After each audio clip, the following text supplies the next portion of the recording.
여러분 관성이라는 말 들어보셨죠? 네, 설명하실 수 있겠습니까? 돌아오는 힘. 네, 굉장히 잘 알고 있지만 문장으로 표현하기 쉽지 않은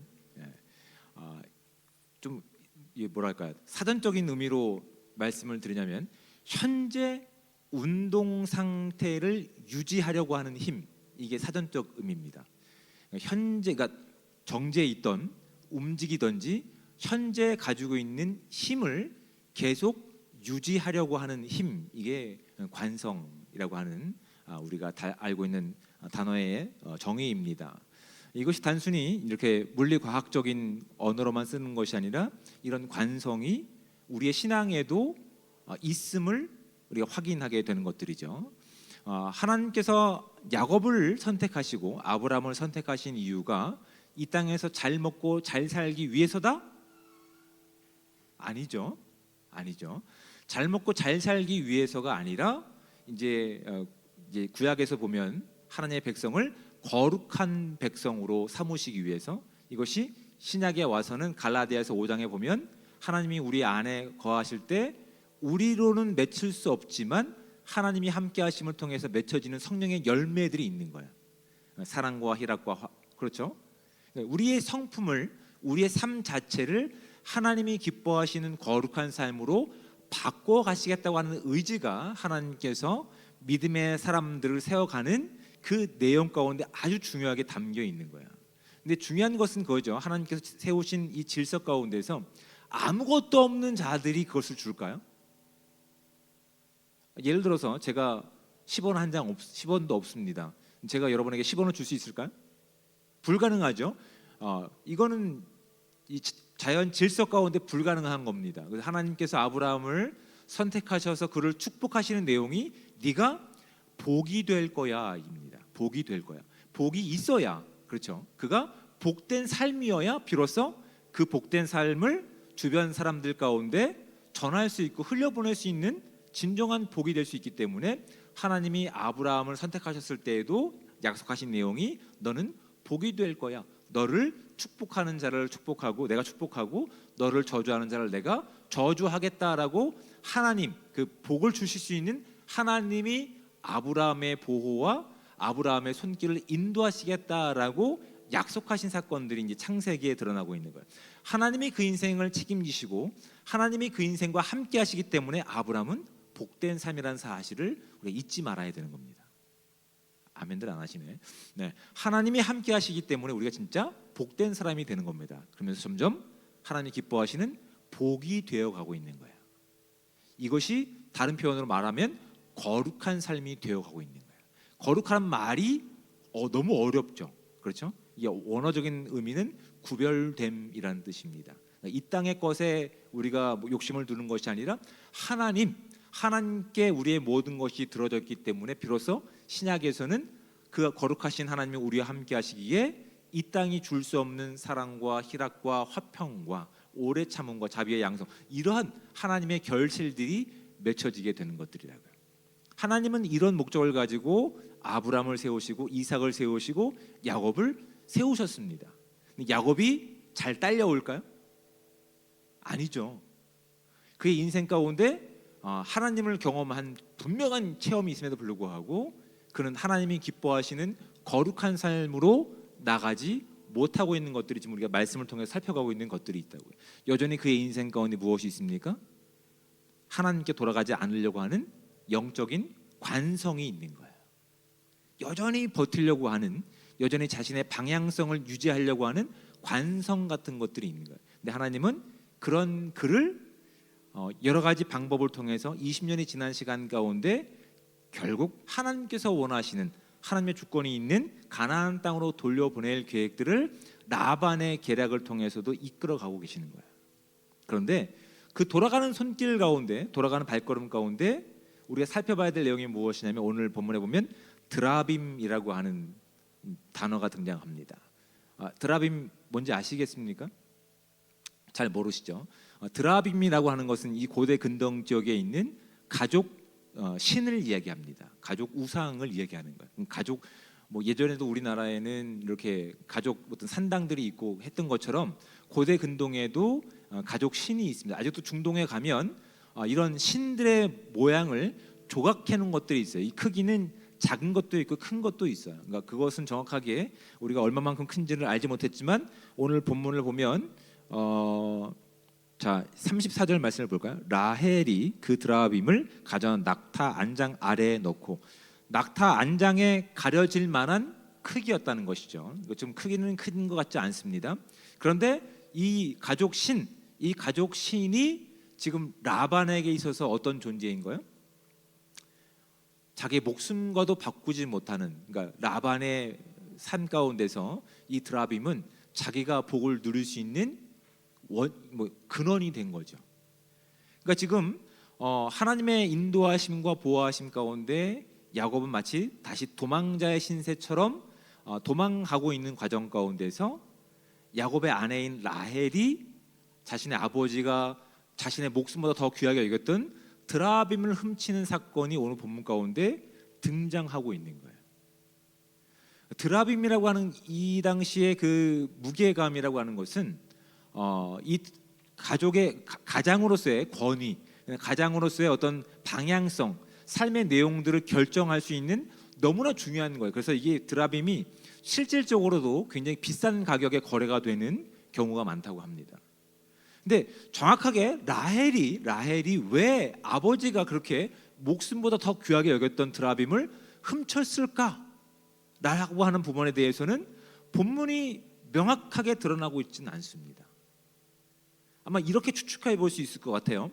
지금까지 본인들이 아버지에게 당한 억울함이 있는 거죠. 그래서 가장 소중하게 여겼던 아버지의 가족 신상인 드라빔을 이제 훔쳤을 가능성이 있습니다. 또 다른 가능성은 뭐가 있냐면 드라빔이 가격이 나가는 거라고 말씀드렸잖아요. 그래서 이것마저도 내 소유로 삼기 위해서 훔치지 않았을까? 이제 이렇게 이제 이해하는 경우가 있죠. 또 다른 것이 무엇이냐면 분명히 야곱은 하나님의 주권을 인정하는 삶이어야 되는데 아직 야곱이 속한 그 가정은 하나님의 주권과 보호를 인정하는 것보단 무엇에 더 익숙한 삶이었냐면 드라빔이라고 하는 가족 신상에 더 의지하는 모습이 그에게 있지 않았을까라고 하는 많은 가능성을 가지고 있는 거예요. 근데 성경은 정확하게 어떤 의미인지를 우리 가운데 말씀하고 있지 않아요. 근데 적어도 굉장히 비싼 가격에 거래됐던 그 신상이었고, 또한 그것을 가지고 그것 때문에 죽일 수도 있는 상황 가운데 놓일 만큼 너무나 소중한 것이었다라고 하는 것은 우리가 분명히 알 수 있는데, 놀랍게도 참 재미있게도 하나님께서는 이런 굉장히 살해 동기가 분명한 이런 사건을 다루면서 코미디의 내용을 담고 계십니다. 희극을 여기 담고 계시는 거예요. 발각되면 죽일 수가 있는 거예요, 즉각적으로. 그래서 그 부분을 분명히 야곱은 확신하고 있었죠. 우리는 절대 가져가지 않았습니다. 그러니까 발견되면 당신의 소유가 될 겁니다라고 얘기하는 거예요. 근데 야곱의 이런 자신감은 어떤 자신감이 됩니까? 책임지지 못할 자신감이라는 사실을 바로 그 뒤에 나타나게 되는 거죠. 말씀을 좀 볼까요?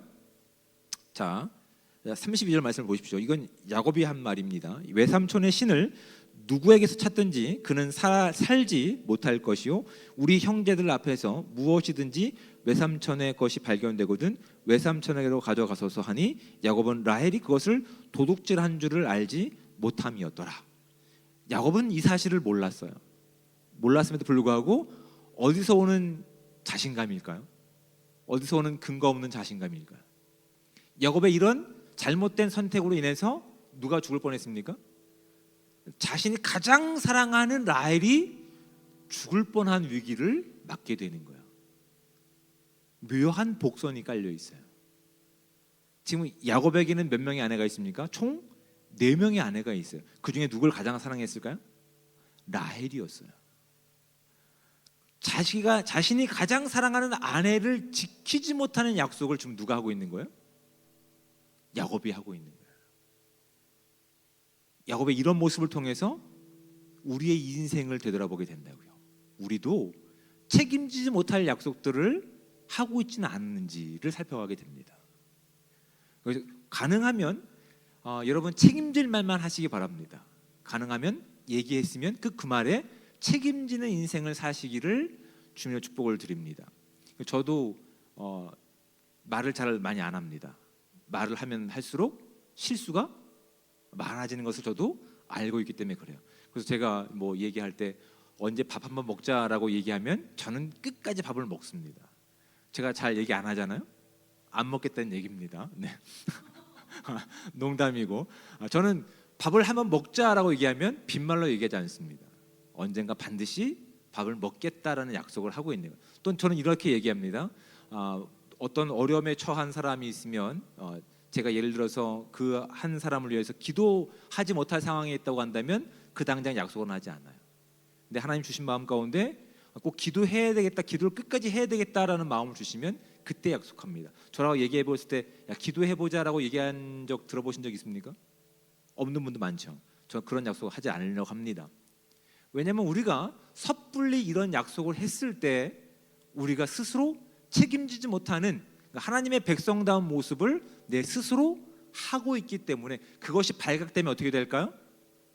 하나님께서 원하시는 삶보다 과거의 내 체면을 의지하는 삶으로 돌아갈 영적인 관성을 우린 충분히 가지고 있음을 누굴 통해서? 야곱을 통해서 확인하게 되는 것들이라고요. 그래서 여러분 책임질 수 있는 말들을 선별하시고 그 말을 했으면 하나님께서 우리 가운데 증인이 되신 것처럼 지킬 수 있는 그런 거룩한 삶 되시기를 축복합니다. 근데 또 한 놀라운 희극이 뭐가 있냐면 여러분 라반에게 있어서 또한 뭐 이 당시 문화겠지만 드라빔 그 가족 신은 어떤 존재입니까? 그 가족을 바른 길로 이끌고 복을 주시는 존재였어요. 그렇죠? 근데 지금 그 신이 어떻게 된 겁니까? 쉽게 얘기해서 납치를 당했어요.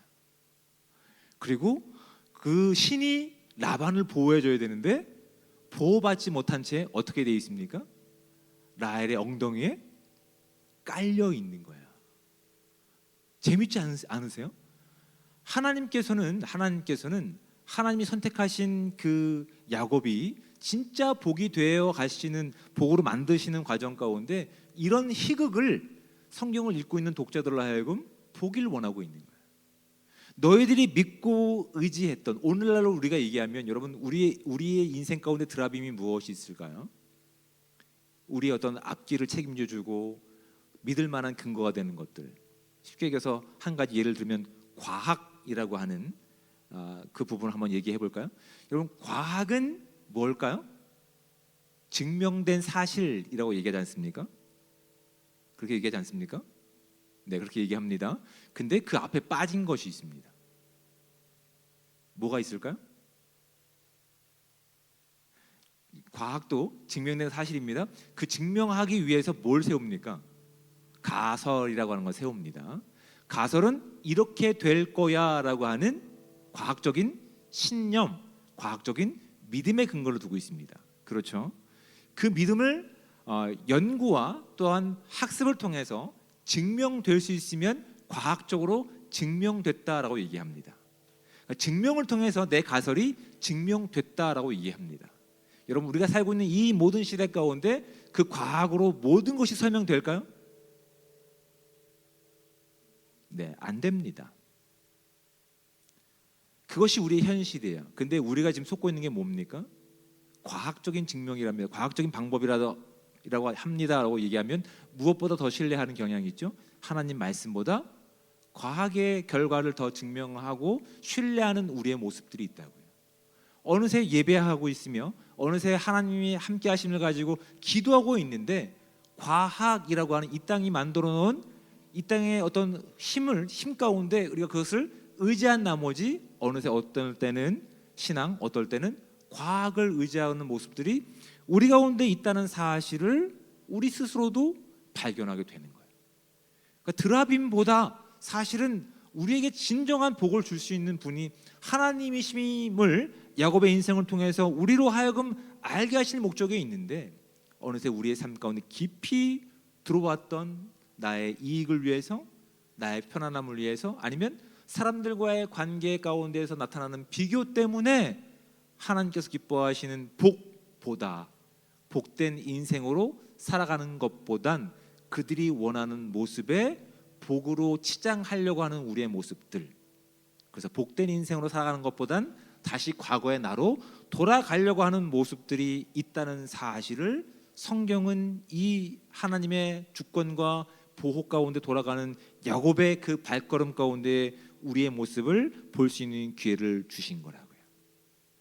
결국 우리가 그렇게 우리의 편리함과 나의 이익과 사람들과의 비교 때문에 어쩔 수 없이 했던 선택들이 하나님이 기뻐하지 않으시는, 하나님께서 원하시는 거룩한 삶의 모습이 아니라 과거에 우리가 살아갔던 방식, 우리가 지금도 무엇보다도 더 섬기고 있는 드라빔이 있다는 사실을 성경은 우리로 하여금 지적하고 있는 겁니다. 근데 하나님께서는 오히려 그렇게 신뢰했던 그 라반의 신인 드라빔이 이렇게 시극으로 전락하는 것을 통해서 뭐라고 얘기합니까? 그것은 너의 인생을 책임지지 않는단다. 그것은 도난당했으며 그것은 납치당했으며 지금 엉덩이에 깔려 있단다.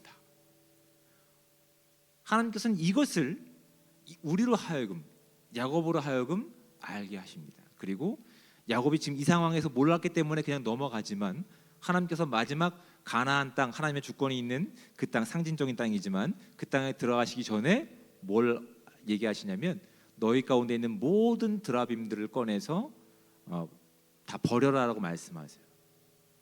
그러니까 지금 다 드러나지 않았을 뿐이지 지금 그들이 숨겨왔던, 자신들이 숨기고 있는, 자신들이 숭배하고 있는 수없이 많은 드라빔들이 있다는 것이 나중에 하나님이 들춰내시는 시간 가운데 발각되고 있다고요. 여러분, 우리의 인생을 책임지시고 우리를 진정한 복으로 만드시는 분이 누구실까요? 하나님이십니다.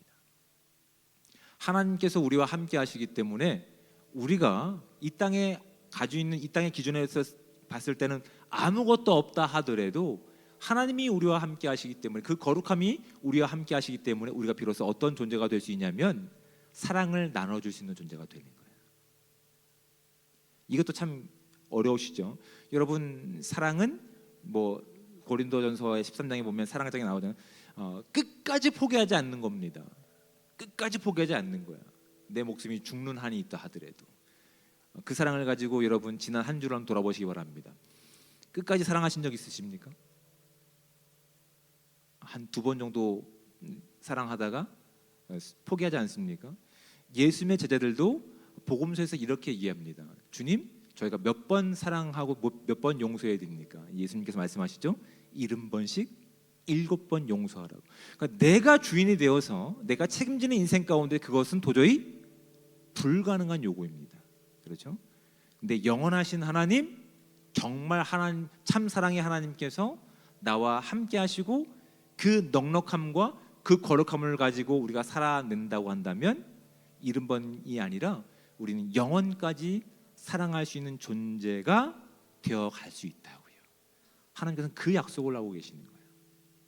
사도행전에 보면 사도 바울이 어떤 일을 겪었습니까? 그가 복음을 전하는 일 가운데 그가 억울하게 붙잡힌 일을 당하죠. 그리고 그가 가지고 있는 질병 때문에 하나님께서 그의 인생 가운데 책임지셨던 복음이 가치 없는 것으로 전락하는 사람들이 있었다고요. 야, 예수 믿는 사람이 옥에 갇히는 게 말이 돼? 걔가 잘못한 것이 있으니까 갇힌 것일 거야. 걔가 잘못된 것을 가르쳤기 때문에 그가 그것 때문에 갇힌 것일 거야. 그렇게 확정짓는 사람 가운데 억울할 수 있죠. 하나님, 제가 제 명예를 위해서, 제 사리사욕을 위해서 이 일을 하다가 붙잡혔습니까? 아니지 않습니까? 하나님, 이 질병 때문에 하나님의 복음이 다른 것으로 왜곡되는 상황 가운데 하나님 이 질병을 좀 낫게 해 주십시오. 근데 어느 날 3번 간절히 기도한 이후에 하나님께서 그 마음 가운데 이런 감동을 주시는 거예요. 너에게 있는 은혜가 충분하다. 내가 가지고 있는 질병이라든지 옥에 갇힌 것 때문에 내가 거룩함을 살아가는 데 있어서, 그 거룩함을 증명하는 데 있어서 부족하다라고 여겼는데 하나님은 오히려 우리 가운데 말씀하시는 것이 네 은혜가 내게 족하다라고 말씀하시는 거예요. 하나님의 거룩함을 살기 위해서 여러분 예를 들어서 지금 수능 기간이 다가오니까 몇 점 만점이죠? 400점 만점인가요? 모르겠습니다 제가. 아무튼 400점 맞아야 되겠습니까? 아니라고 대답하시는데 그럼 어떻게 해야 됩니까? 어떻게 하나님의 거룩함을 살아가는 겁니까? 점수 몇 점 받는 게 중요한 게 아닙니다. 우리가 수능이라고 하는 시험을, 대학 수능 시험을 치는 것은 지금까지 열심히 다가와서 우리가 목적하는 것이 대학이라고 하는 다음 과정이기 때문에 거기서 요구하는 점수를 우리가 얻기 위해서 보는 시험이지 않습니까? 기독교인은 무엇을 증명하는 시간입니까? 지금까지 내가 십몇 년 동안 얼마만큼 학생의 신분으로서 성실하게 살아왔는지를 증명하는 시간이라고요. 점수가 목적이라고 한다면 컨닝을 해서라도 400점 맞으면 됩니다. 근데 우리가 증명할 것은 400점을 맞는 것이 아니에요. 지금까지 하나님이 함께 하셨기 때문에 그 거룩함과 진실함과 성실함을 가지고 시험 치는 날 지각하는 것이 아니라, 그렇죠? 성실하게 일어나 그 시험 시간에 들어가서 지금까지 내가 어떠한 인생을 살아왔는지를 성실함을 가지고 증명하는 시간이라고요. 그런데 어느새 우리가 그것이 진리인 줄 알고 있는데 무엇에 또 관성에 휩쓸립니까? 좋은 대학 가기 위해서는 400점 맞아라. 이것 때문에 그 성실함을, 거룩함과 정직함을 버리고 컨닝하거나 이런 일도 있다는 사실이 많은 기독교인들 가운데 있는 어려운 부분이라는 사실들을 우리가 부인할 수 없다고요. 우리는 언제라도 과거의 인생으로 돌아갈 수 있는 관성을 가지고 있는 자들인 거예요. 근데 결국 하나님께서 야곱의 그런 인생 가운데 개입하셔서 얼마나 그런 것들이 쓸데없는 일인지를 드라빔이 모욕당하는 사건을 통해서 우리 가운데 분명히 말씀해 주고 계십니다. 그러니까 세상에 속아서 과거의 인생으로 돌아가는 것이 아니라 하나님께서 우리를 거룩한 삶으로 만드시겠다는 의지와 열정이 야곱의 인생을 통해서 우리 가운데 확인되었다고 한다면 오늘도 우리의 시간 가운데 다른 사람들은 하지 못하는 거룩함을 살아낼 수 있는 복된 삶 되시기를 주님의 축복을 드립니다. 다른 사람이 증명할 수 없는 사랑을 해보시기를 주님의 축복을 드립니다. 다른 사람들이 할 수 없는 정직함과 성실함으로 오늘 주어진 시간들을 살아내시기를 주님의 축복을 드립니다. 아멘.